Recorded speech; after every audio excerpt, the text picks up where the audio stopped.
Hi, you guys. Knuffle Bunny free in case you guys missed it from meeting this morning. One day, not so long ago, Trixie took a big trip with her family. They were on their way to visit Trixie's Oma and Opa in Holland. Holland is far away. So that meant taking a taxi to the airport, waiting in line, watching Knuffle Bunny go through the big machine, waiting some more, and finally getting on a real airplane. On the plane, Trixie played and read and slept. Before she knew it, the plane landed. Trixie and her family left the airport and got on the train to go to Oma and Opa's house.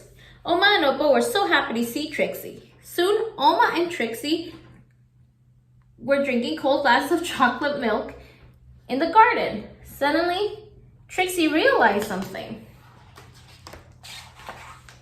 Trixie didn't tell her daddy that Knuffle Bunny was gone. She didn't have to.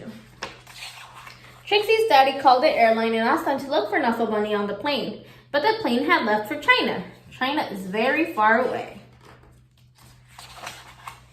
Trixie's mommy hugged her and asked her to be brave.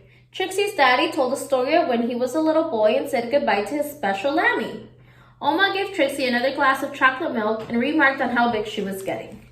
Trixie understood. She was getting bigger. Even if she wished she wasn't. The next morning, Trixie tried enjoying going to the cafe and the swings and the playground and the carnival that was in town. And while the whole week was filled with fun things like eating french fries on the street, visiting real windmills, and feeding the ducks, Trixie was still sad. She missed her Knuffle Bunny. Oma and Opa understood. Oma and Opa had a plan. That night, they had a surprise for Trixie, a brand new top-of-the-line Funnel Bunny doll extreme. It could walk, it could dance, it could speak in Dutch, but it couldn't make Trixie feel any better.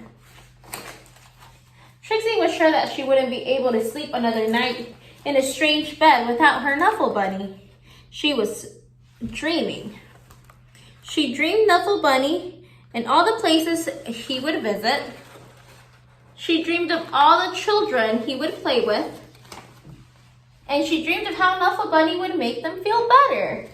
The next morning, Trixie felt much better.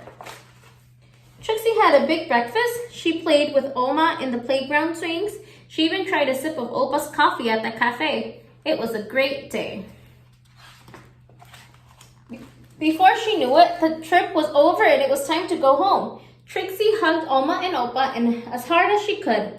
Then Trixie and her family got back onto the train and back on the plane and listened to the crying baby as the plane lifted off. But can you believe it? Right there on the very plane, Trixie noticed something. Knuffle Bunny! Trixie was so happy to have Knuffle Bunny back in her arms. Trixie turned around and said, happy enough to make a decision, Trixie turned around and said, would your baby like my Knuffle Bunny? Really? Asked the baby's mother.